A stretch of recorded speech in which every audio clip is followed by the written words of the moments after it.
My name is Tom Hassan. I'm the new president of School Year Abroad.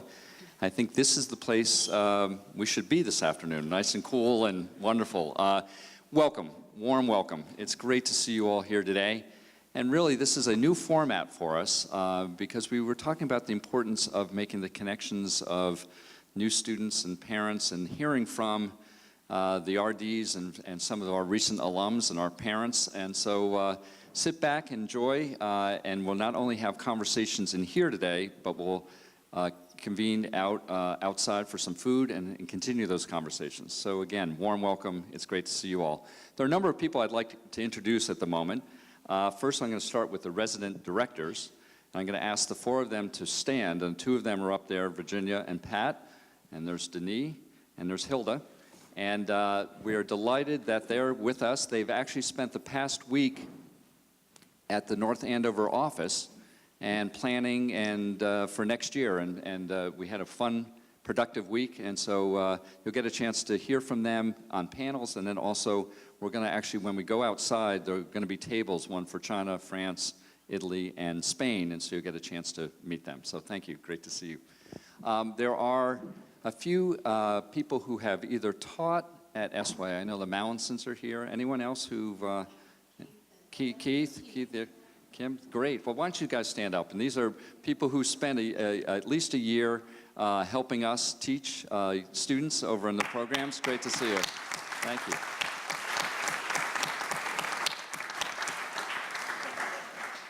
And there are a number of alums in this room, so proudly I'm going to ask you to stand up and we all say hi. So the alums, come on, you guys, stand up and...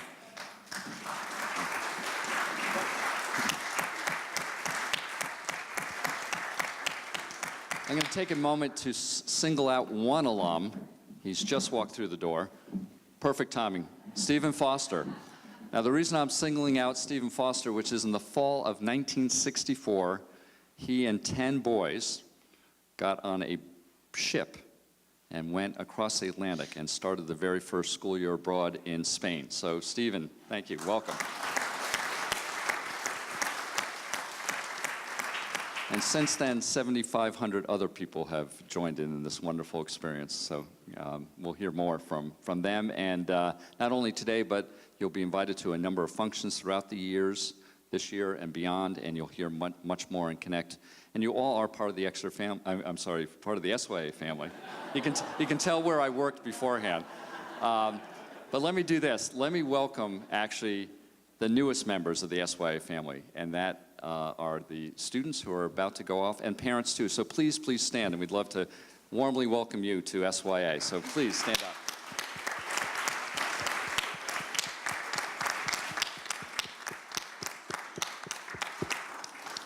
And I have used intentionally the word family, and that's because we are so close and connected with each other when we're at our respective sites, but also one big SYA family, and for years and years beyond that.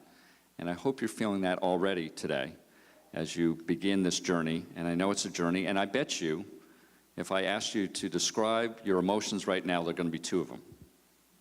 Excitement and fright, right? You're worried about what is going to take place.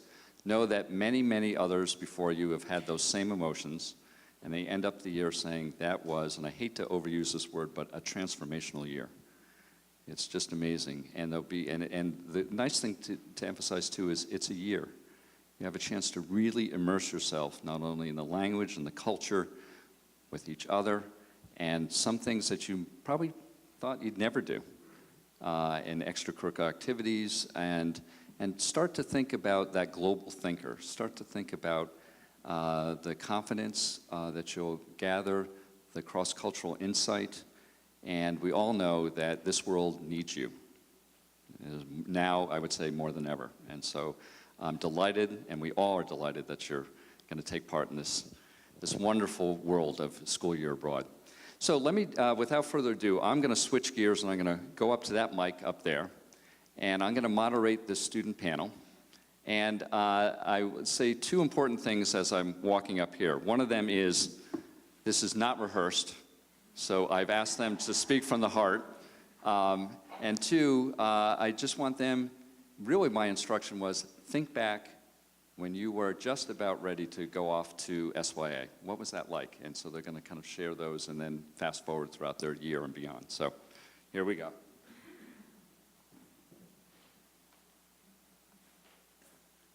So think of this as kind of a classroom round table, but I'm going to be standing up here.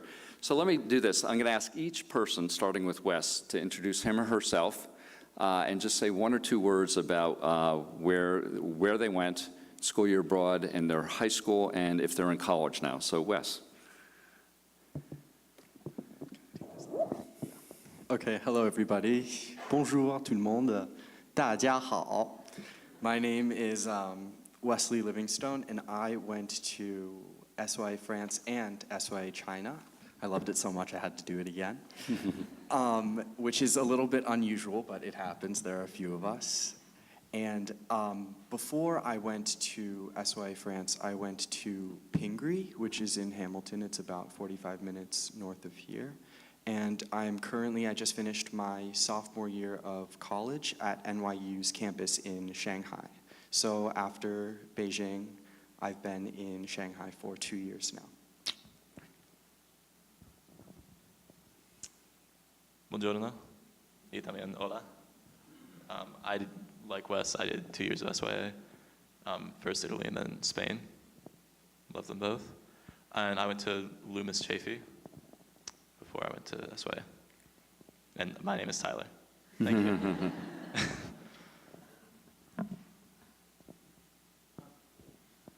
大家好，我叫卡森木，在美国我上北尔蒙特山学校。Hi everybody, my name is Seamus Clare. I went to school year abroad in China this past year, and in America I attend Belmont Hill, which is 20 minutes from Boston. Bonjour, je m'appelle Yona et j'étais en France.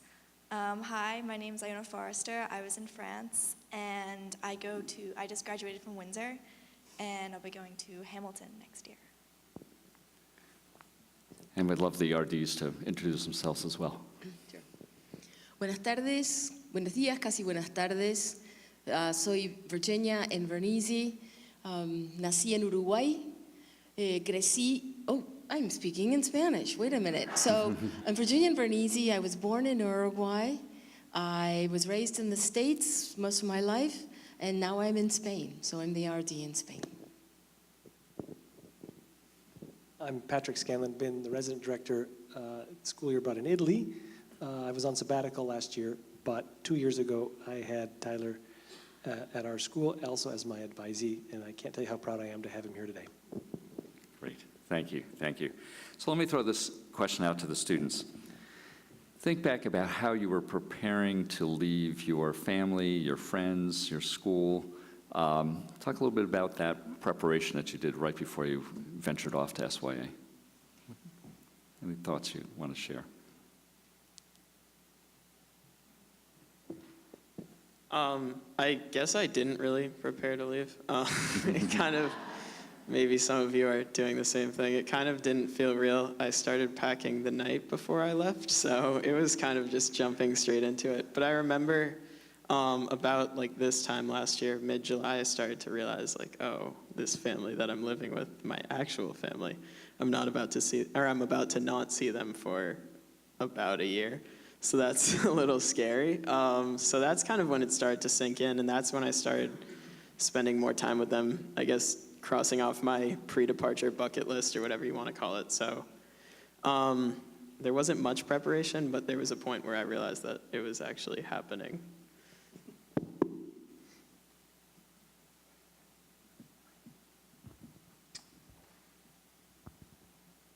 I mean, I remember going on Netflix and just looking up Italian movies to watch and Googling like Italian songs, which is, I was just trying to get myself in the mindset of, what Italy was and what I thought it would be. Obviously, it's always completely different than what you think. But in terms of preparation, I think I was always just so excited that it didn't sink in, that I was actually getting on this plane and leaving for 9 months until I was physically stepping onto the plane.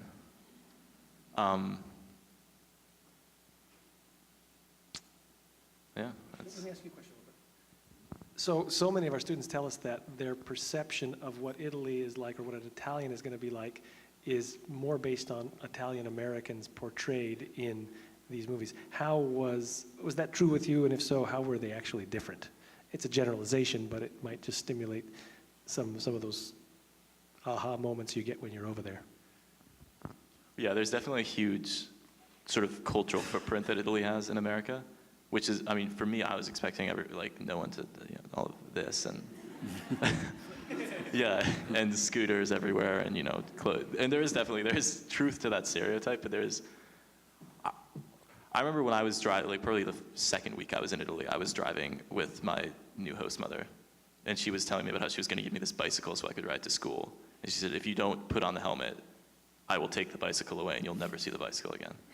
And then in my very broken Italian, I told her that my mother in America does the same thing to me. And I remember her saying, mothers everywhere, they're all the same. It doesn't matter, Italian, American, we're all the same breed.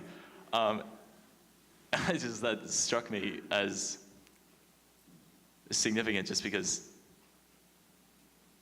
there's just, people are people everywhere. And that was like my first big realization that there's,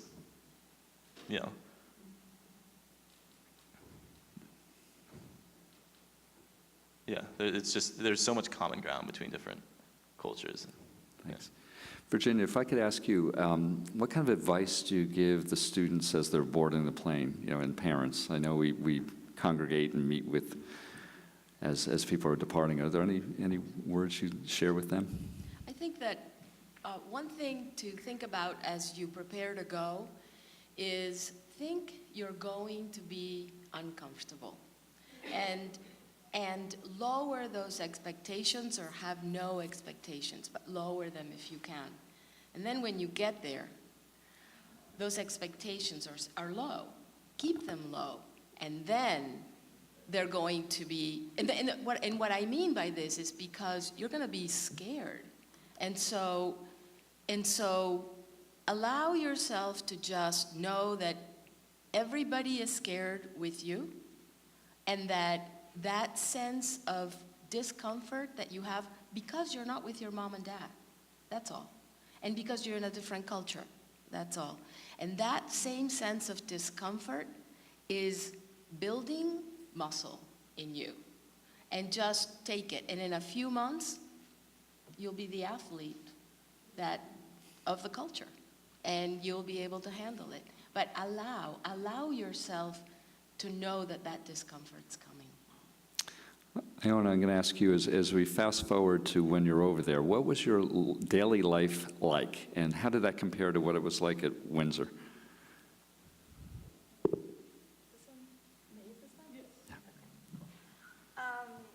Daily life in Rennes was a bit different because school ended at 6.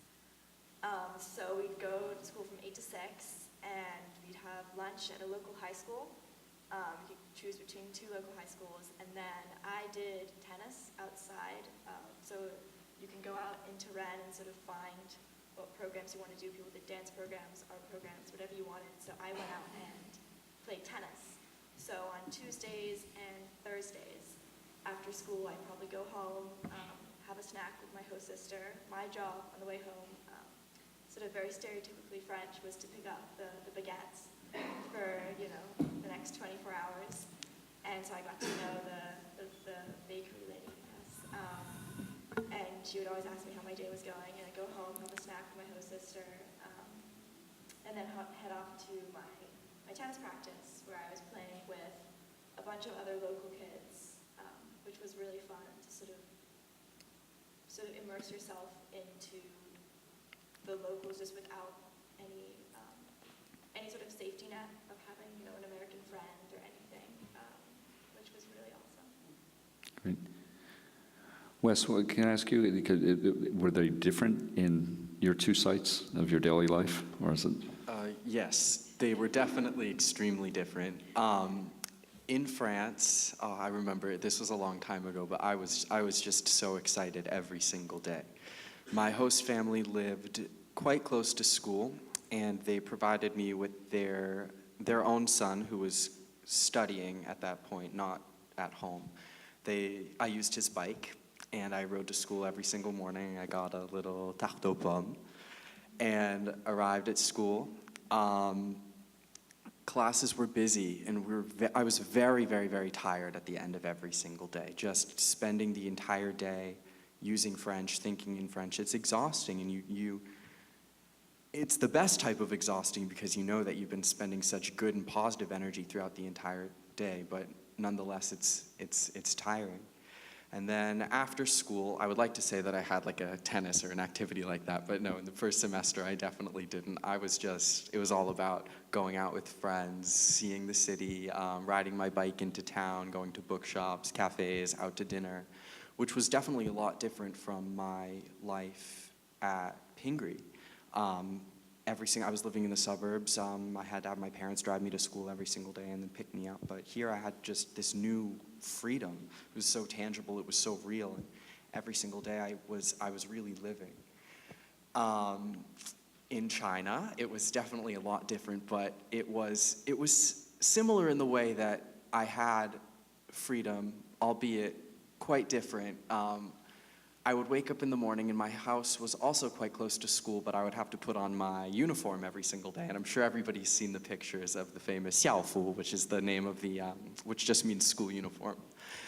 And through whether it was sunny or polluted, I had to get up every single morning and have a great breakfast made by my host mom. And a lot of mornings, my host dad would put the Chinese newspaper out in front of me, and it was quite daunting, and he would be like, read me a paragraph of this before school just to get my head in the game.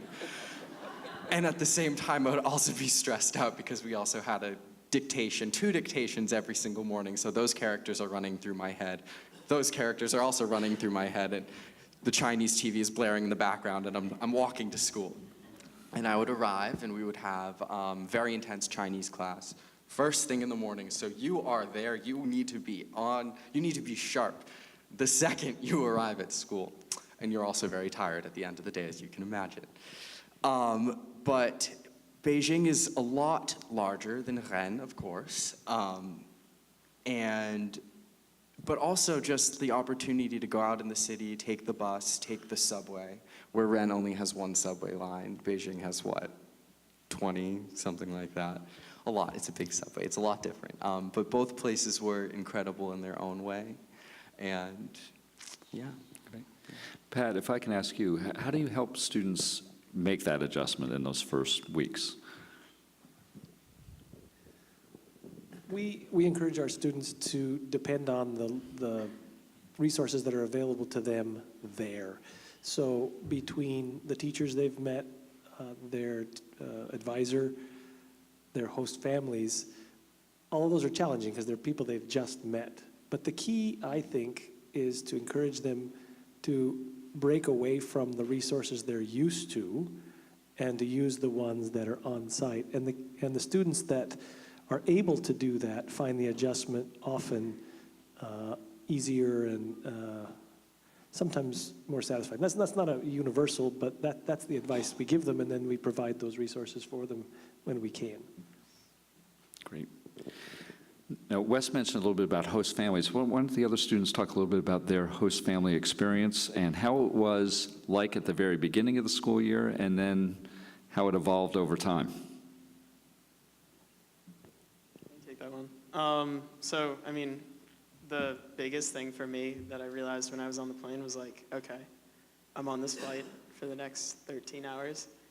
And when I get off, what do? I drive to school for like 45 minutes, and then I meet this family, and I go sleep at their house for the next 9 months.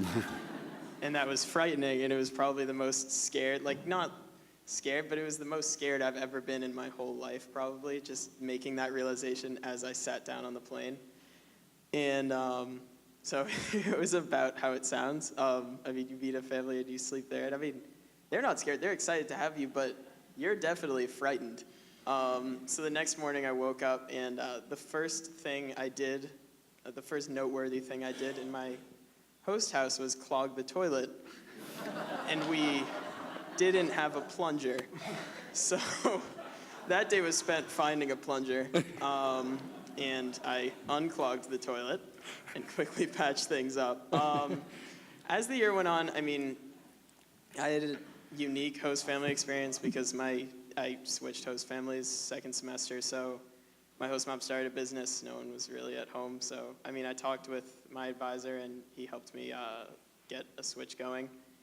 And I mean, the second host family, things were different. I didn't eat breakfast at home. My host mom gave me money to go get breakfast on the way to school, which, I mean, I got a taste of both ways. I mean, I got to know like the local restaurant owners that would be out boiling eggs in tea and vinegar at 5 in the morning, and all those people that were in my neighborhood. And then I wasn't taking the crowded buses to school anymore. I was actually walking because it was only about a block away. And I mean, it changed a lot, but I think that was kind of a blessing because I got to see 2 different ways of life, 2 different neighborhoods, a lot of stuff like that. Overall, the host family is really an incredible asset. You might be scared to ask them questions, just seeming like a stupid American or whatever you think in your head that they'll think of you. But they won't. I mean, they know that you're not Chinese, or they know that you're not French or Spanish or Italian. So they're going to get it. And I think the sooner you realize that, the better your relationship will be with them. The more you just open up and just ask them whatever you're thinking, or just say what's on your mind. Iona, what was your experience like with your host family? Very similar to Seamus. There's a 4-hour bus ride from Paris to the school where our host families were waiting. And I remember our bus, actually, the tire got shredded, so we had a bit of a longer trip. But I remember sort of on the bus, you're trying to think, okay, what am I going to say? Let me try and string some French words together and figure out how I'm going to introduce myself. And of course, as soon as you get there, everything leaves your head, and you stare blankly at them and you don't know what to say. And I tried to sort of explain why we'd been so long about the bus, and they just didn't quite get it, but my French wasn't quite there yet. But I had a sister who was a year older than me, and I think I just learned so much French from my family. I think that's where, because you learn the rules and the vocabulary in school, but your host family is really where you can put that to use. So I remember just straight off the bat, they refused to speak English, which was amazing, and just listened, and they would speak. I remember they spoke really slowly for about the first month, and then my host sister, she was 18 at the time and spoke insanely fast. And my host mom kept saying, you ought to slow down for Iona. But it was great because then 2 months in, I was saying, I understand what you're saying now. I get it. You can speak normal speed. And so I think they really do take you in as their child, and they really, really, truly want you to learn their language. And they're so excited that you've taken this time to go and live with them, to give their language a year. And so they're just so excited to help you to learn and master their language. So I had a really, really close relationship with my husband.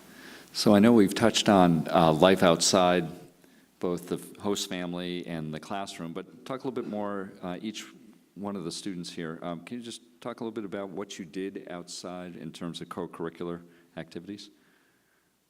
Iona, you mentioned tennis. Yeah, I did tennis at 2 different places. I did one with the younger, sort of my age crowd, and I did also join a women's team, which was also fun because they were more into correcting my French and helping me learn while we were playing tennis. Yeah, and I played on a team, and it was really fun. Why don't we just go down, Seamus? Extra co-curricular activities. Oh, okay. I didn't have many formal co-curricular activities. I mean, my favorite things to do were just go to new neighborhoods that I hadn't seen. And I guess in Beijing, you don't really run out of places like that. So I was just kind of finding a new place every weekend and just hitting it up, seeing what people do there, seeing what kind of people hang out there. So that was just a cool thing I liked doing. In terms of sports and stuff, there was a gym near school that I joined, and I would go run there to try and escape a little bit of the pollution. And then toward the end of the year, once the weather got nicer, I would play basketball every day, every free period after school for hours just outside. And sometimes the Chinese students would join in, sometimes they wouldn't, but it was just a fun thing to do, a good way to kill time that didn't hurt anybody, so that was good. Great. Tyler? I played soccer and did a cooking class in Italy and Spain, and loved both of those. I think what stands out most to me is the coolest thing that I did was try and teach a class of like 15 very small Italian children English. And just, they put you there and you're supposed to only speak English, and these kids don't speak a word of English. And somehow trying to organize a game of like Simon Says or Simone Dice. Yeah, and it was pandemonium. I remember one kid just kept shouting, and so I told the nun who ran the school, like, this kid keeps shouting, and she smacked him. I felt really bad. It was a wild experience. I mean, they used to escape from the classroom and go run around in the halls, and you have to corral them back. But it was an incredibly rewarding experience. A lot of these kids really, really wanted to know English, and they'd come up to you and they'd use the 3 words that they knew, and you'd start sort of forming these really basic interactions with kids and start building this foundation. It was very cool, and you got paid. And how about you, Wes? When I was in France, my host dad, he was newly retired and going a little bit crazy about it because he really was just used to working for so long, and now he had all of this free time, but I sort of became his new job. So every day after school, I mean, I felt bad because he would just he would go down in the basement and start like cutting things and like trying to be productive. So when I was home, he would definitely keep me quite busy. We would go on bike rides, really long bike rides, me on that horrible bike. I didn't dare to say anything, but we would go on bike rides through town, and he would really just talk to me, and he kept me very busy doing that, and I really did look forward to sort of every day after school sitting in the kitchen. We would do gardening together. He ended up buying chickens, which they didn't last very long, halfway through the second semester, and we would take care of them. We called them les poulettes. It was very cute. In China, my host parents also kept me quite busy. My host mom, she's quite active and she has a lot of friends. And my host parents, they also would take me all around Beijing, and they took me golfing a few times, which was very interesting. Shopping a lot, and they also took me traveling. They took me all the way to Nepal for one vacation, which was incredible. We got to see Mount Everest. We went to elephant riding, did lots of things. My French host parents also took me to a few cities over the weekend as well, to some vineyards. So they all definitely kept me quite busy. Yeah. Just wondering, from the RD perspective, what kind of unusual requests have you gotten from students to do some things outside the classroom? Can I go fly in a plane? So, and he did. His host dad was an army pilot, but would rent a small twin engine, and they would, he wanted to know. We have all these rules about being in vehicles. Do we have a rule that I could go flying with my host dad? And we realized that statistically that's way safer than being in a car. Approved it, and he would do that often on the weekends. He probably saw more of Italy than most people do. That was the one that comes to mind. So I have 2, not unusual, great requests. One was a few kids who went on the Camino de Santiago for their spring break. And while other kids are going to beautiful cities, and they are just carrying these backpacks and walking that Camino. And you all know what the Camino de Santiago, right? It's a pilgrimage crossing Spain. And these kids did it, and not the whole way, right? They did part of the way. No, just the last 5 days. Okay, so fantastic. And then another great request was to learn scuba diving because he wanted to study the underwater species in a certain place. And he did it. We got special permission. And it took us a while. We got all the permissions, and it was all safe, and we researched the company, and we did all that. And he learned that, And he did a great capstone project, which is a project we do at the end. Fantastic. So I have two final questions. One involves the college admission process, and I know many of you were spending either your junior year there and had to kind of come back to that, and some students obviously spend their senior year there. So talk a little bit about how SYA helped prepare you for the college admissions process and college. Any thoughts on that from the students? All right. Starting in France my junior year, they were on us. We took the PSAT, the SAT. We had a really good college counselor who was from the U.S. And they did everything that I guess an American high school would do to help you prepare. And then when I was in China first semester, that's when it really started. And I guess it's a little bit unique for me because I was applying to NYU's campus in Shanghai. So I was already in the country and actually got to go down to Shanghai for a few days for their admitted students weekend.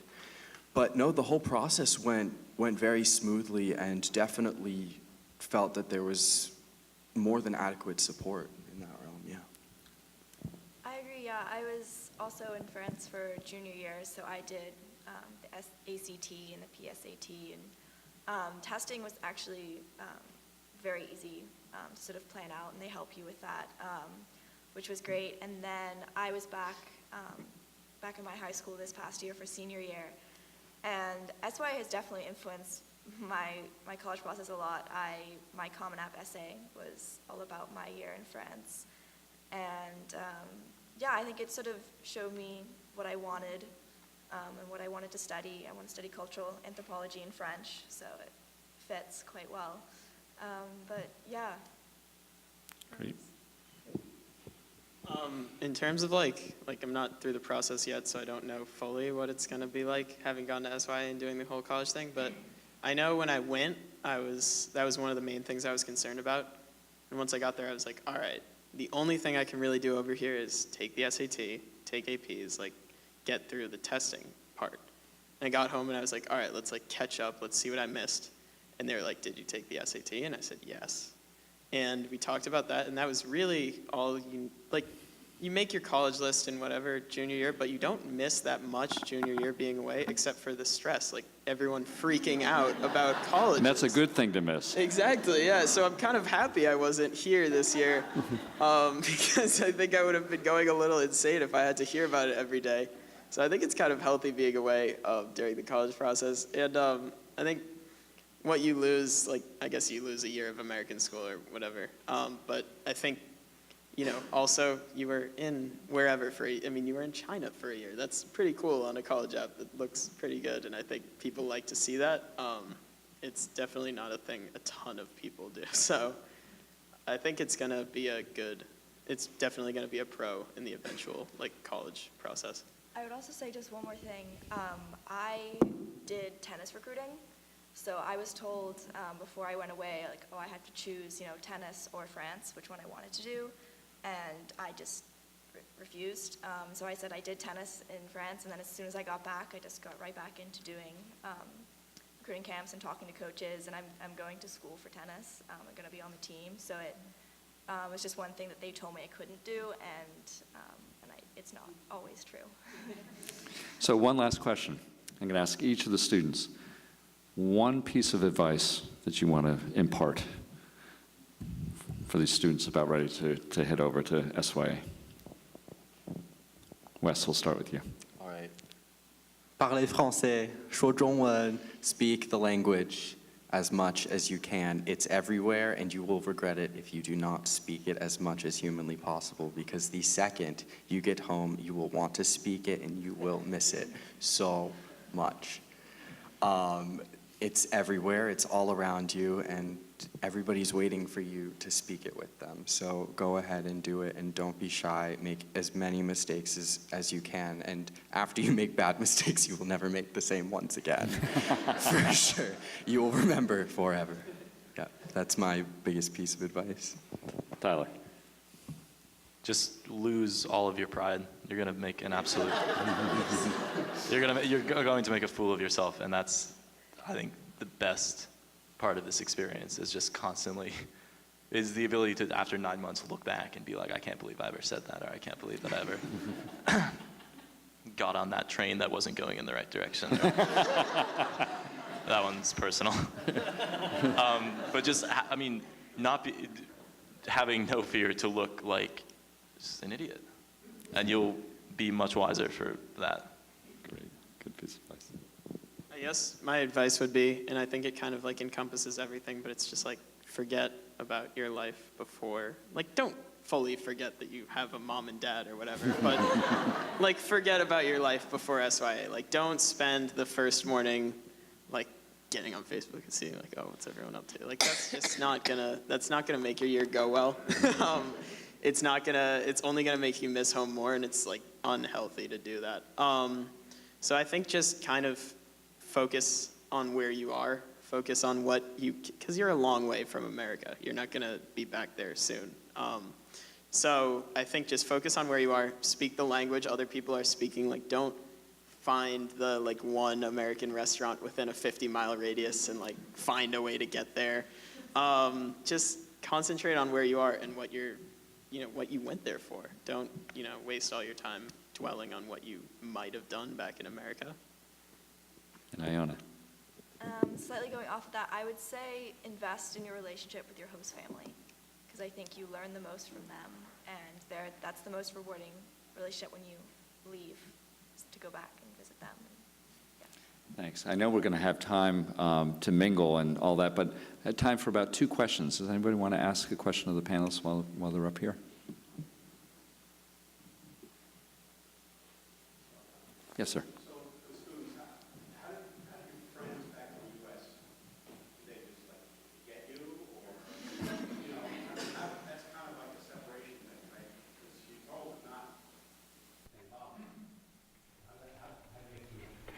Some of you come back from senior year, high school, right? So you still have kind of, get this kind of. I found at the beginning, I had a mindset, I was like, oh, I have to keep up with my friends because I'm going back, sort of what you'd expect. But what you find is that you have this whole world that you want to explore.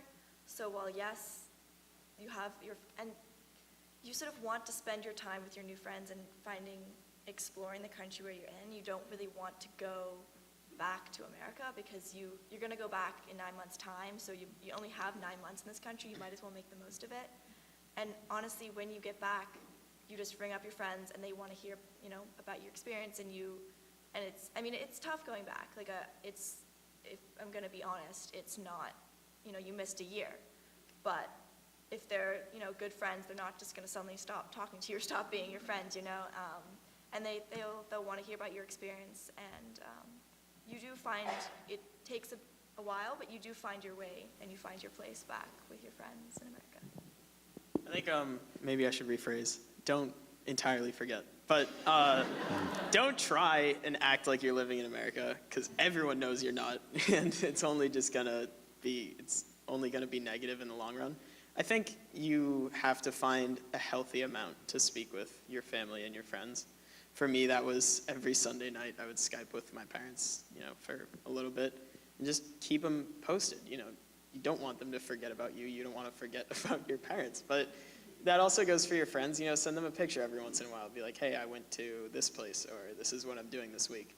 And in terms of coming back, I think it's like being away for 9 months is a good way to find out who your real friends are, which luckily the people I thought who were my real friends were my real friends. But it definitely is a good way, because you find out who actually cares, and people I didn't expect to care about what I did are coming up to me and asking me, hey, like, how was it? Let's talk sometime about, your year. And I think that's awesome, so you really find out who cares about you, and sometimes it surprises you once you get back. Any other question? So what we're going to do right now is we're going to take a minute to shift to the second panel, and this will be primarily for parents. So if students want to head on out and start to eat, please do. And as I said earlier, there'll be 4 different tables, so kind of connect with your country. And we'll take a few minutes, and parents, if you can stay, we'll do a Parenting from Afar panel as well. So I want to take a moment to thank these wonderful panelists. Thanks so much.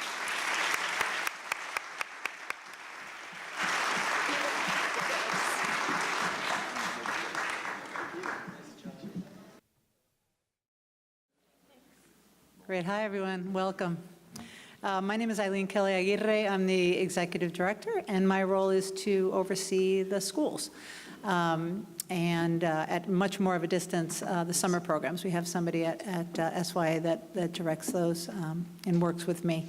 And today, this is a Parenting from Afar panel, which I've done myself. I imagine some of you have done that, and it can be challenging for sure. And we want to focus on some of the sort of top-level questions, offer a little bit of advice from the resident directors, and most importantly, hear from parents, I think, of recent alums. So thank you for staying in the air-conditioned room instead of going out into the into the tent where it's 90-some-odd degrees, so we're happy to have you. So at SYA, I think you all know by now our purpose is to provide our students with a challenging educational experience abroad, that really cultivates curiosity beyond books and I think beyond borders and fosters maturity, some independence, and a good deal of sort of transformation and particularly understanding, interpersonal understanding with people from different cultural backgrounds. All of your children have completed the rigorous admissions process, and I think you sense, because otherwise you wouldn't have signed on the dotted line, that they're mature enough to do this, to leave you, and to do so always in a supportive environment where we too are looking out for them. So please know that is true, that's real, and I think having heard from students, I think that's probably comforting to you. Some of you have children in boarding schools. I was a boarding school educator for a long time. My own daughter went to boarding school. And yeah, you've already experienced some of that parenting from afar. But of course, SYA is a little bit like, boarding school parenting on steroids. It's a time zone difference and, language differences. And in boarding school, they're not given to another family, and so there's a real difference there in dorms, of course, but so it is different, but we really think that it is for the better. And having been in both of these contexts, I feel that really is the case. So your children are ready to go and to sort of take that leap of faith and spend a year with us. But the real question is, are you, right? And I think that's harder sometimes for the adults than it is for the students. Busy time, you have a student parent handbook. Certainly that's something that you'll want to spend some time with, get yourself familiar with that. But it never has all the answers, but it's a nice reference guide. So today we're going to just address some of probably the topics that we think are most interesting to you. A little bit about host family, a little bit about communication, about the co-curricular reality from a parent perspective, and I'll also speak about health and safety, which is our top priority, and I know it's always on the minds, probably top on the minds of parents. So first, I'd like to introduce our panelists, Elizabeth, Tripp Barr, and Greg Barr, who are on either side of Hilda, who's the RD from SYA China. They are the parents of Tyler, who was sitting up here on the panel here to the right, Tyler Barr, who was in Italy and Spain. And we have Chip Collins, who's a parent of Alice Collins. She couldn't be here today, but she has actually been at other panels at SYA alum events, and he's here. His daughter was in France in 2014. And then we have resident director Denis Brochou from SYA France and Hilda Becker from SYA China. Denis is in his 10th year, and Hilda is in her 6th year, but she's been a member of the SYA China faculty since 2002. So she has really deep experience. So let's jump in. We don't have much time, and I will try to keep it moving along. And some of us can be verbose, Denis and I. So we'll try to rein it in. I say that lovingly. I'll talk about host family. So living with obviously a caring host family is really one of the defining components of SYA, and they're with a family that's excited, as the kids said, and eager to share with your students, your children in this experience. It's much more than a place to eat and sleep. It is not any kind of a boarding house. And in many cases, we hear stories of alums that make connections with families that actually sometimes go on for decades after they've left. Sometimes that lasts a lifetime. Every family is different, every relationship is different, but I'm always amazed at how many people tell us that they've stayed in contact with their host families, way, way, way beyond. Sometimes people show up at their weddings. I mean, it's really moving. So I think if we could maybe ask, we'll start with the RDs. I don't know if you all know this, but at every one of the schools, there's a host family coordinator who is experienced and very easy to work with. And so I think that should be comforting to you. But if maybe the RDs can speak a little bit more about how host family placement happens in France and China. Thanks. Okay. You wish to start? First and foremost, welcome everyone, and I would like to acknowledge that this causes a tremendous amount of anxiety, right? I mean, sending your child off to a different country, thousands of miles away, and the worst of it all is really sort of sending your child to a host family that you don't know. And I would like to take that opportunity to thank you all, to all of you. A very big thank you for your trust in us, because it takes a leap of faith to do what you're about to do. And I can't even imagine that some of your family friends might even have suggested to you what you're going to send your child to China. And then you are faced with the situation. I mean, how am I going to justify this? I would like to start by pointing out that I hope that you understand that selecting host families and matching them with students is more an art than a science. It's based on tons of experience, on local knowledge. And when I talk about local knowledge, Eileen mentioned the host family coordinator, and I think that person plays a huge role. Okay, so what happens is, and I want to talk to you a little bit about the process here. What happens is, over the summer, the host family coordinator, and in my case it's Miss Zhang Min, and I will get together, and we will have many meetings, and we have read all the files, right? The host families we do know, right? And so we spent quite a significant amount of time and sort of, we're having a discussion about, what do you think, this family and that student, and then we sort of begin the process of mixing, matching students with host families. We do have a very high success rate, but at the same time, sometimes it just doesn't work out. That can happen as well. And in those cases, if it really doesn't work out, then we will make a host family switch. But sometimes, parents sometimes say, a good host family experience is one where there are no problems. That is not quite the case. Sometimes there are going to be issues, or and most of the issues are really based on miscommunication, language barriers, translation issues, things like that. And oftentimes a really good host family experience requires some work, like any relationship would. Right? It is a two-way street, and oftentimes, I remember vividly a year ago I had a student who, in October came to me and she said, "Bailaoshi," that's the way students address us in Chinese, and she said, it really, there's this problem with my host family.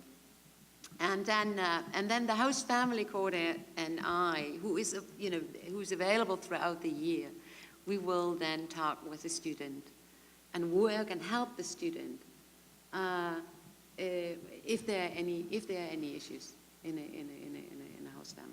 All right. So it's not like there's a problem and the student is left alone. All right. There's an entire network of people who will assist students whenever they encounter a problem, and oftentimes you will see by the end of the year, it's really incredible when students by the end of the year go back to the United States. Everyone is in tears. The host families, they're crying, and your son or your daughter has become an inextricable part of their family. Thank you. Hilda, I'm wondering if we can alternate and maybe ask one of the parents to speak to that whole host family, maybe initial nerves and how it played out for you. You have any thoughts about, from a parenting perspective, how that? I guess I'll give that a go. I don't envy you right now, but it turns out fabulously, and I think it's important to, especially in this day and age of emails and Skyping, and that you let your child make their own relationship with their host family, and that you don't try to micromanage that at all, because that isn't going to work for you, and it's definitely not going to work for your child. And I think that in some ways, this experience is like when your child is learning how to climb up stairs. You want to be behind them, and you want to catch them if they really fall. But they need to have the confidence to take those steps and to get the muscles that they need to make it a good passage. And we've done this twice now, and the host families were very different, and that was a remarkable and lovely experience in both cases. And I think there's definitely rhythms in a year. There's rhythms with any child in a year, but a 16 or 17-year-old is going to have rhythms no matter what, and they're going to have that rhythm with their host family just like they're going to have it with you, and they need that, those experiences. And we've also hosted somebody, an assist student, and it just takes time, and there's so many different layers. And by the end, it's fabulous, and I would encourage you to buy your tickets and go visit if you can, because the adventures that we've had as a family with our child's host family is something I can tell you about in the tent. They are fabulous, and I think, it's a very unique and priceless relationship. But I don't envy you now. It's hard. Right. It's very hard. Chip, do you want to add anything as a Yeah, I parent? just would like to say I agree with what you just said. Denny will remember that with my daughter, she's sort of a straight arrow type. We have 3 kids, and early on, there was an incident where a child of their host family did something that shouldn't have been done, and my daughter got very upset about it. She called us, and we said the same thing. We said, you've got to sit down with the mother and father and the family and just talk about this and see what it is. And then you also need to tell the SYA people, and she did that. And actually, the problem became an incredible bonding experience, and she got much closer to her host family as a result of doing that than if she had not done that. And she is now, she'd move in with them in a heartbeat if we let her do it.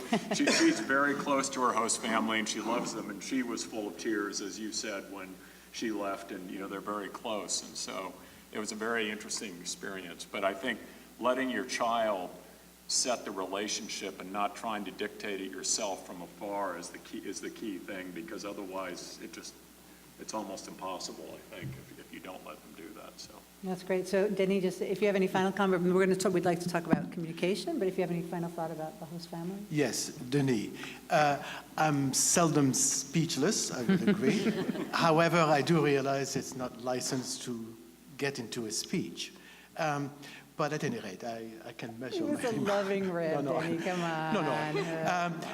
The first thing I wish to say is that, the host family experience is integral to School Year Abroad. As a matter of fact, that's what so richly differentiates us from some shorter programs where the student doesn't have this particular level of experience, the opportunity to live for a year and to shape a relationship with, in a totally different context is quite a rare opportunity with really major gains. Now, some of the answers, have already been attributed, so I shan't repeat, but we view sometimes matching the student to the family as something that distinguishes French culture. It's like great cooking. What I meant to say is that, don't misunderstand, but what I mean to say is that we already have received from you some indication about your children. We have received information from your children themselves. They've written a Dear Family letter. In other words, we're aware of the key ingredients. And obviously, like any sage chef, we shan't mix things that shall not pass. But we always reserve the opportunity to throw in some element of surprise that can transcend the maybe expected dish into something so much more. What I meant to say is that, we do our best and we read very attentively the folders and we really try to craft the perfect relationship. We're not infallible, I grant you that, but we certainly try to put all the good odds on the side. We like to win. So obviously we will try to match the elements that seems to be the most integral to the family. We can't offer them all, but we certainly do our best. But it's also important to mention one thing. Here we are talking about the host family, but it's also a reciprocal situation. As much as the host family, we try our best to find the most favorable conditions, there's another part to the equation. I think your son or daughter needs to be ready as well as to embrace and also bring in their own kind of synergy to the process. And so I think it's exactly that. I think it's this mutuality that you need to stress, and that's what makes great success. No, that's a great point, the synergy and the mutuality. Communication, which I think you heard from the students already, and they handed it sort of to me in talking about, from their own perspective, figuring out that they were needing to loosen their grip a little bit on the frequency of communication, not only with their friends, but also with their parents, and that's a harder one. And so I think the sooner that they can do that, the sooner they can start to build their new life. And because it requires a lot of focus, a lot of energy, and a lot of an ability to be where you are, and that's hard to do for any young person. It's hard to do for adults, I think, these days with the distractions of communication and email and texting. I mean, being present in the place where you find yourself, I think, is becoming increasingly challenging. So I'd love to hear about communication frequency. RDs, what kind of advice do you typically give, or what are the questions that you receive about this communication flow mostly between parents and their students? And just quickly, just an anecdote. Back when I studied abroad, I mean, in order for me to make a phone call, and several of you probably lived this, in order to make a phone call, I mean, it was hours, between going to the post office, asking for the number, standing online, I mean, nowadays, it's like the Jetsons. We're in such a different reality, And so I'm just wondering what kind of advice you give to parents who may have trouble sometimes Yes. pulling back a little bit. Switch microphone. I won't speak this way. I feel like a Picasso study or something. But okay, all right. I don't know. I have my own sense of humor, I guess. No, at any rate, in terms of communication, no, I should say, first of all, basically, we do insist right from the very beginning that we can enter in communication with your son and daughter, in the sense that it's integral at first that they have some ways, if we need to reach them, if we need to make them appraise of something, to be able to be communicative that way, So, but in terms of communication to the outside, it's a blessing, and it can also be, sometimes it can impede the process a bit. I guess I would recommend to parents some kind of, I think it's important to communicate. I mean, it's silly to say that, you know, it's integral. And I think to be able to do so on fixed times, you know, to get a sense of the flow, I think it's vital, and I think it can be mutually beneficial. I certainly, as an RD, I very much appreciate, you know, sometimes you'll hear things from your son or daughter that you may wish to communicate to me. I mean, I think we're after the same goal. I mean, we want the year to be a superb experience. So certainly making me aware of something that perhaps I'm not yet is, to me, is just good business. I will put it that way. But the point is that I think some measure of, or some balance, I would say, in intercommunication is what I would suggest. You know, because otherwise you can't coexist in two places at once. We don't live in this kind of universe. So let's, you know, the whole point of coming to France is for the student to experience, and therefore I think you're there for the sage advice. You're there for when there's some doubt or where there's some, you know, shaky moments. But again, remember this as a joint venture, and let's try to control a little bit the flow. That would be my first suggestion. So that's sort of the one-to-one communication involving student, parent, and RD, but I wonder briefly, Hilda, if you can speak to the way that we keep parents abreast of what we're doing in the schools. Oh, I'm sorry. No, I'm asking, I was going to have Hilda pick that one up. Oh, okay. Just because they're going to want to know what's going on, and there's also yeah. more formal communication that you will get as well. Okay. Do you want to speak to that briefly? Yes, so you can absolutely trust that you won't have to rely just on your child's accounts about what is happening at school, how their experience looks like. Throughout the year, we will on a regular basis send out newsletters, and these newsletters will provide a recap of maybe the last 2 or 3 weeks, what were some of the highlights of the last 3 or 4 weeks, and it will talk about, you know, any upcoming travels. We'll talk about a little bit about the academics. So it's meant, newsletters are meant to give you a sort of a broad overview about what happened at school. But in addition to that, there are many other people who will communicate with you, including, of course, you know, college counselor. But we also have an advising system. So the advisor will also, on a regular basis, sort of, you know, send you emails talking about the progress of your child. I think we have a very good system in place, and of course, anytime. And I really want to emphasize this. You can always call me, okay? You can always reach out to me. We're here for you really 24/7. My cell phone is never leaving my side.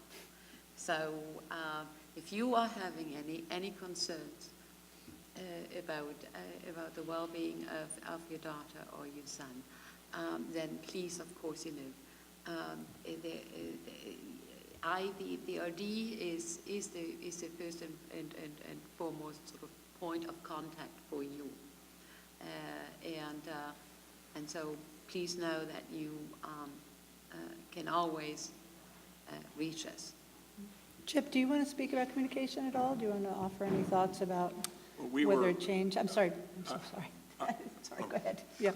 I think we did try to step back a bit and not necessarily communicate every day, but we did, you know, we talked probably once a week with her, and then anytime anything came up that was troublesome to her or anything she was really excited about, if she wanted to contact us, that was fine.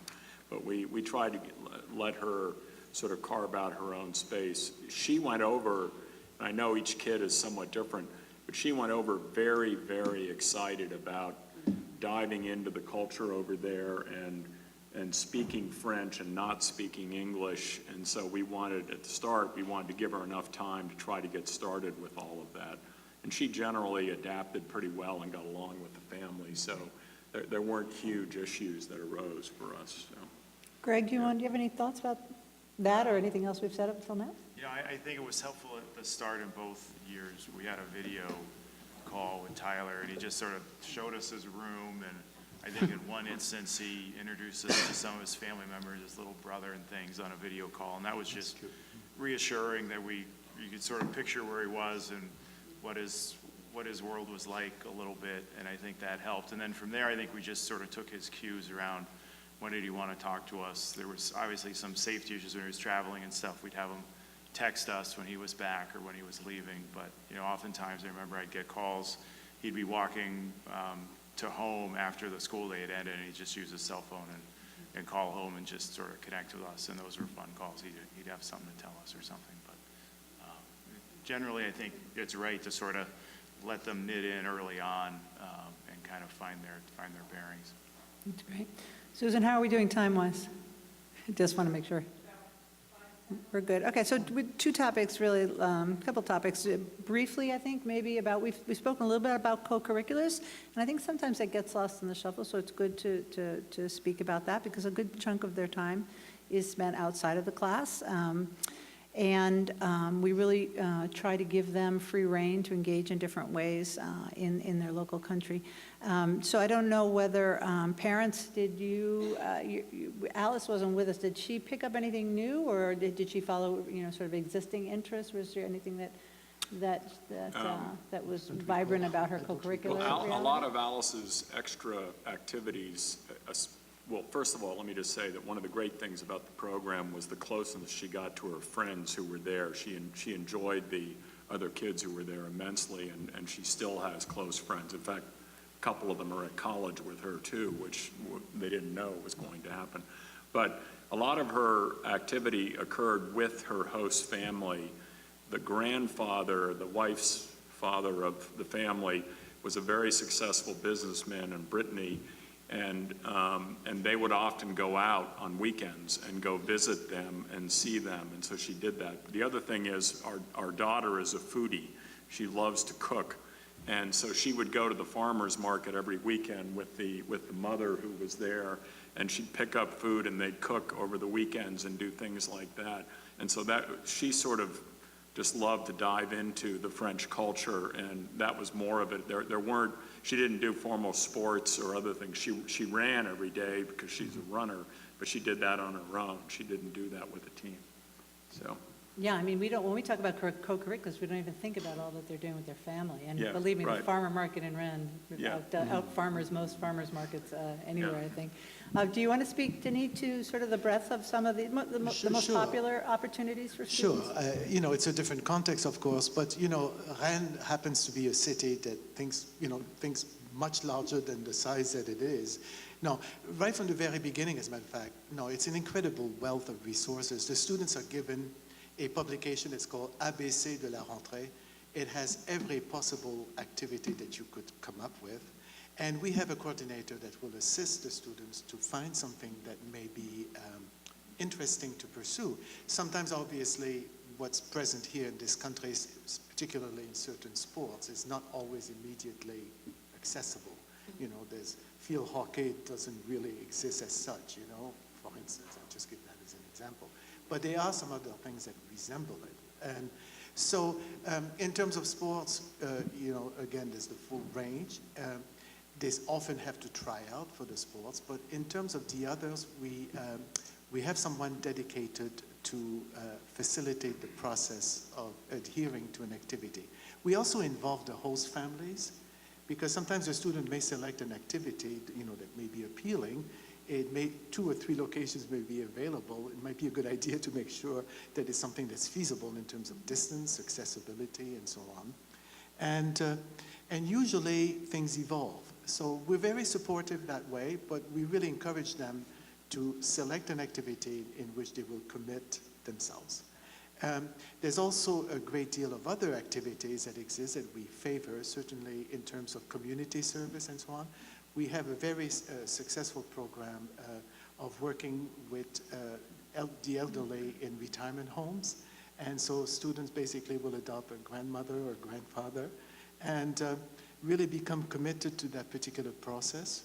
And that's been very exciting. we now extended to 10 different retirement homes in Rennes. And as a matter of fact, the key to one thing I heard a French family say to their grandchildren, they say, you know, we have American students visiting your grandmother and you don't show up, you know. And so they said, shame on you, you know, it takes somebody from across the Atlantic to give your grandmother the kind of, at any rate.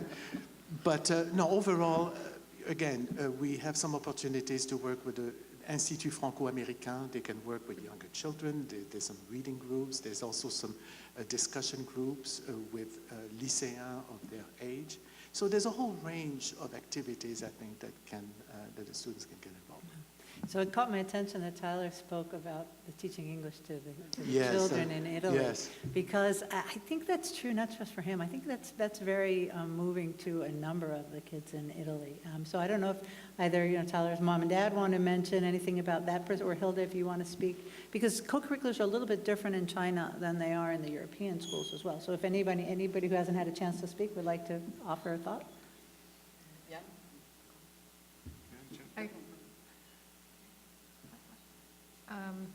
My sense is that, and also hearing from Tyler's friends on SYA, is that if you have passions about, you know, if the student is a flutist or whatever, they can find they can find somebody to work with.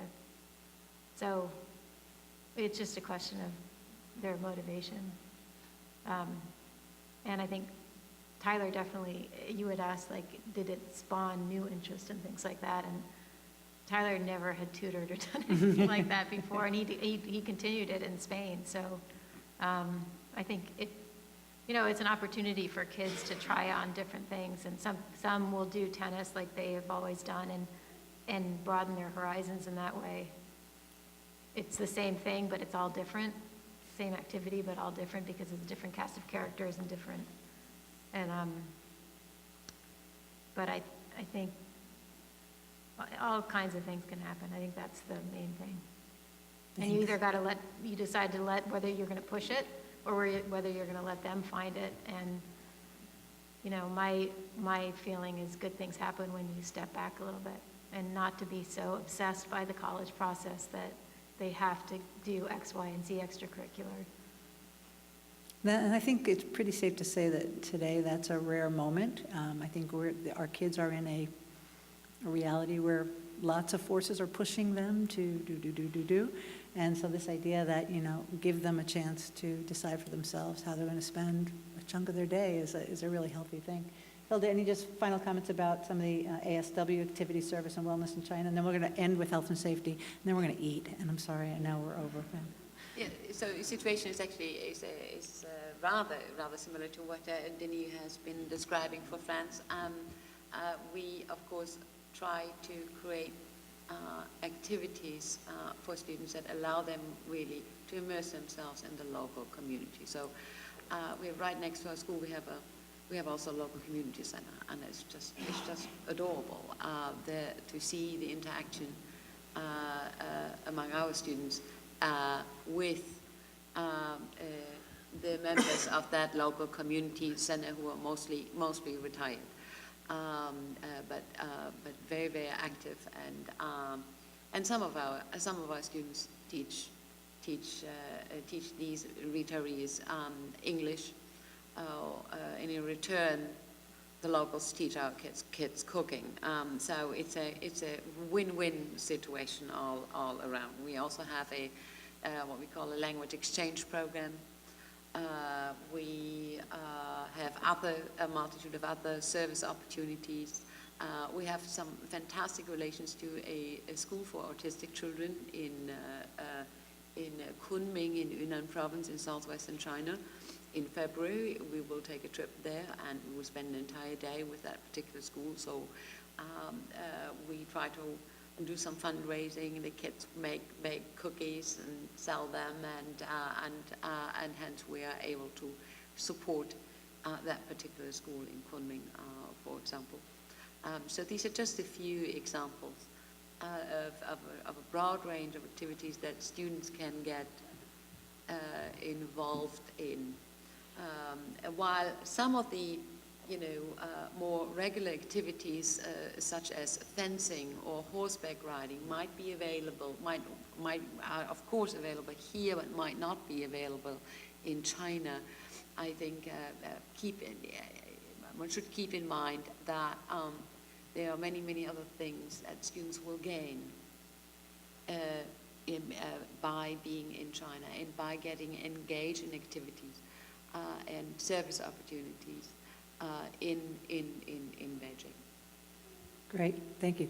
So I'm going to go straight to the parents on the health and safety question, which is always a big concern. It is absolutely our top priority. Not only are the RDs basically on call 24 hours a day, I am as well, not only during the school year, but while we have summer programs. So anytime somebody's child is in another country, my phone is on me at all times, and I am tracking State Department updates every day. I mean, they're certainly at the highest level, and then down to little details about how we prepare our educational travel. I'm just wondering, maybe from a parent perspective for health and safety, are there any sort of anything that you can share? Did you have any sort of firsthand accounts, or was there any moment where you were reassured, or maybe not reassured, but then we scooped in, maybe we missed something, and then we filled the gap? I'd love you to just speak honestly about that piece. Okay, well, I guess there's two parts. Health and safety. For health, I guess Tyler did get sick in Spain, so we Yep. tested the Spanish medical system I and remember that. SYA's responses. And, I'd say it worked fine. I mean, the school was very much involved. The host parents were involved, and he wasn't getting better, and he needed some antibiotics, and so they sent a doctor to his apartment and looked at him, got him the medicine, and the school was on it. And so I'd say from that perspective, from a healthcare perspective, all of it is well done, and the schools know the resources they need to get the kids treatment, so that went well.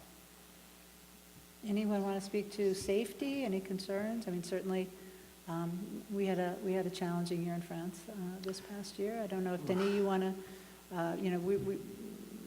we also, we don't like to talk too much about this, but there are also moments where we go into sort of more of a crisis mode, and communication is different, and if there is something geopolitically, something that's going on, obviously, we have an entire crisis team that manages that. Luckily, we rarely have to roll it out. But at a low level in the fall, we did go into action when the bombings happened in France, and so that was 3 days of very intensive management of making sure that everyone was safe. Everyone knew that everyone was safe. Managing all of that, and I don't know from a health and safety.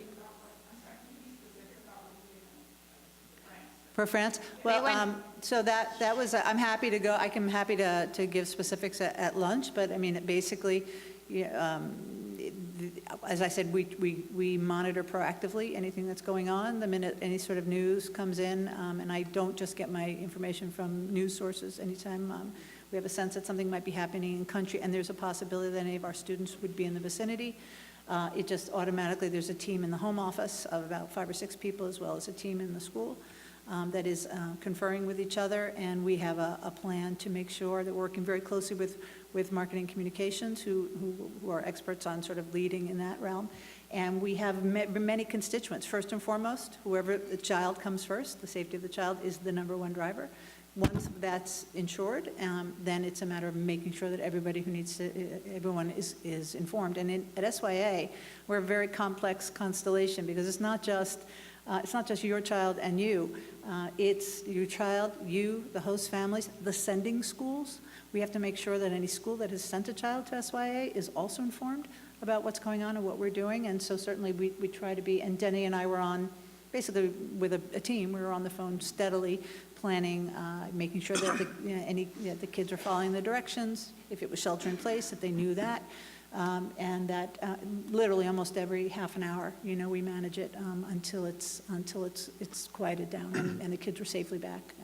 Yeah, if I just may add, I mean, we're both proactive and reactive in the sense that we have policies firmly into place that anticipate, eventualities.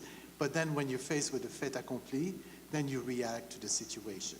So the first thing, of course, is that we take stock, we figure out exactly where all the elements are, And I would say it was a wonderfully concerted effort, and I think it reinforced all, we immediately inform everyone. So there's a sense of relationship, at least this way, dealing with the facts, and then we process through. And, of course, those are such turbulent events, and, and the nature of which has changed. It's become, at any rate, so we keep an open eye. We always try to stay 2 steps ahead and take it from there. Chad, a big part of this is also helping the students understand how to move through the world. And, educational travel is at the heart of what we do.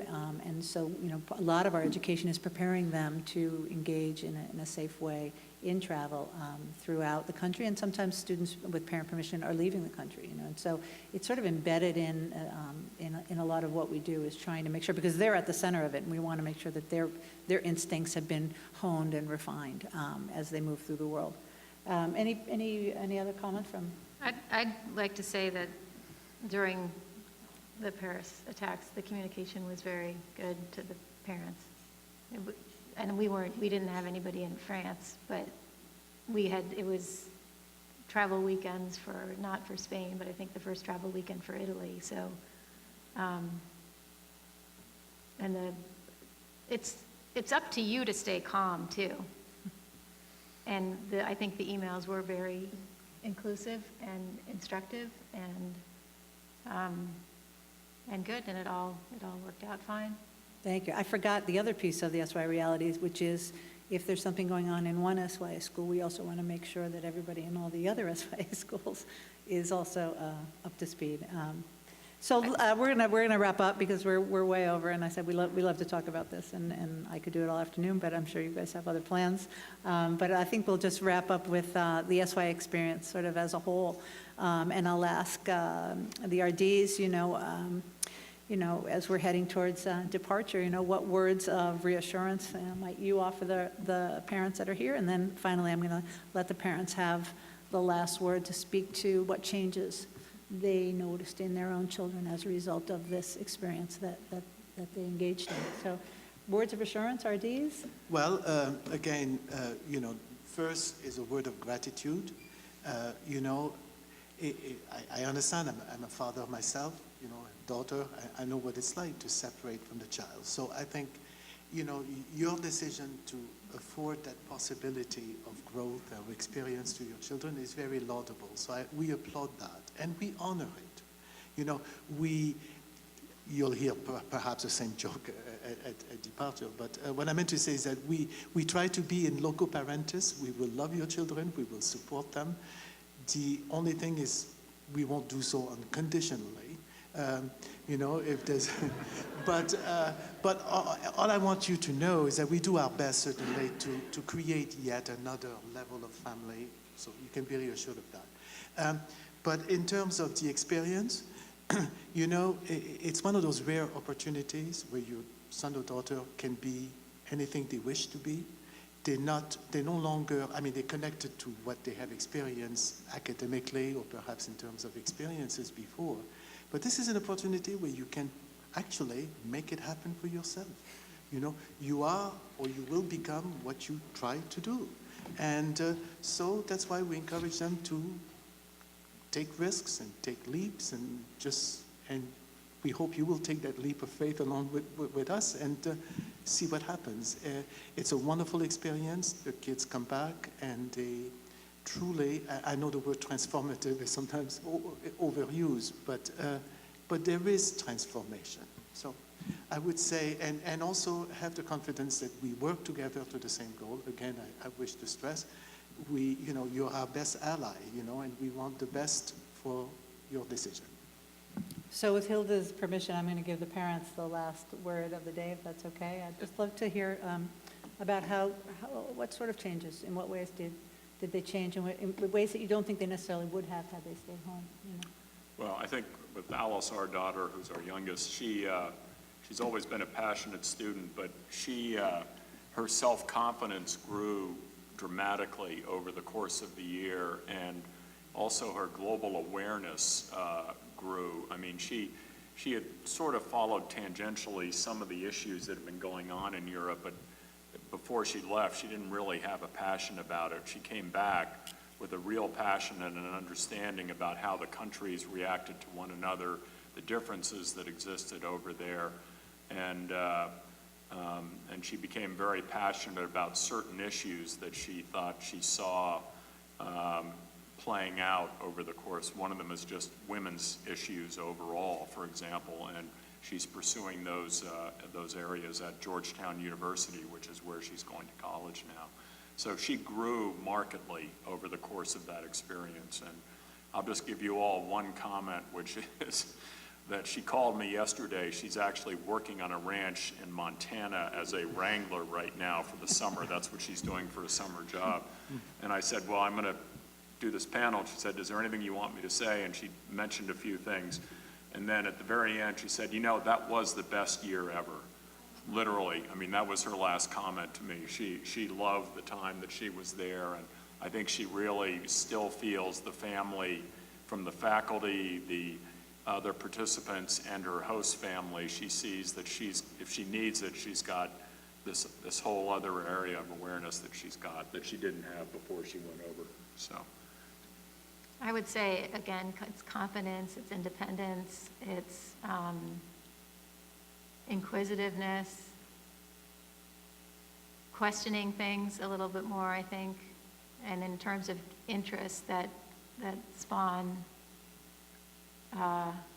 those are sort of boundless, I think, in a lot of ways. I mean, I think Tyler has a much more sophisticated understanding of how the world works. He's much more attuned to forms of governments, types of governments, different forms of democracy, and he wasn't even taking courses in that, in any of that. And I think he also came home. My middle son was all about going to this, rock concert that I, didn't really say yes to, but somehow got. And Tyler took me to MoMA and told me about all of the paintings in MoMA. Now that is mind-boggling to me because he played soccer before that, and he's probably going to play soccer again. But I think, I think American education can be extremely limiting, and this is an opportunity for them to learn how to learn in a way that is, you wish that schools in America could do.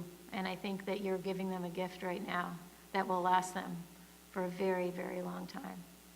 And don't worry about everything in the world, because these schools are in small parts of Nowheresville, and they do that for a reason. And it's so that nobody speaks English, and they're very safe, and the host families look out for them, and you need to get on them about their own choices on their independent travel, and there are only 5 of those weekends, and you got to get on them, and it's your job to make sure they don't screw up. And they're rules, and they're real, and kids get kicked out. I don't want to end on a bad note. Well, maybe we'll let your husband end. Yeah. That was a great note, by the way. very well done. I would just note on the political stuff that Liz would talk about. He would, when he was in Italy, he'd send me a video of the Italian Parliament going to blows, and like 10 of the legislatures with black eyes coming out of a debate over the budget. It was just great. And then this year he had, in Spain can't elect a president. They have to go through a whole nother election now. And so when you talk about sort of our political system, what we're going through here, it was just interesting to sort of keep that in a perspective. And I just think it's really good learning for the kids to understand that and see different structures and different tensions and all of that. It was just great. And then obviously there was a massive refugee issue in Europe too that I think is interesting for the kids to have sort of firsthand experience with as well. Yeah, my daughter wrote about the refugee issue on her college applications. That was a primary thrust of things that she thought about and actually talked about in her college applications. So, same thing. Yeah, they really do see it firsthand. I want to thank the panelists, and I want to just express to all of you, thank you.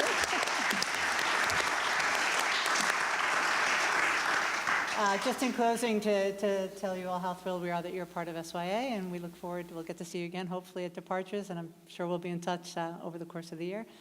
But I think it's time to move on to the next phase of our event, which I believe is outside. So, onwards. Thank you.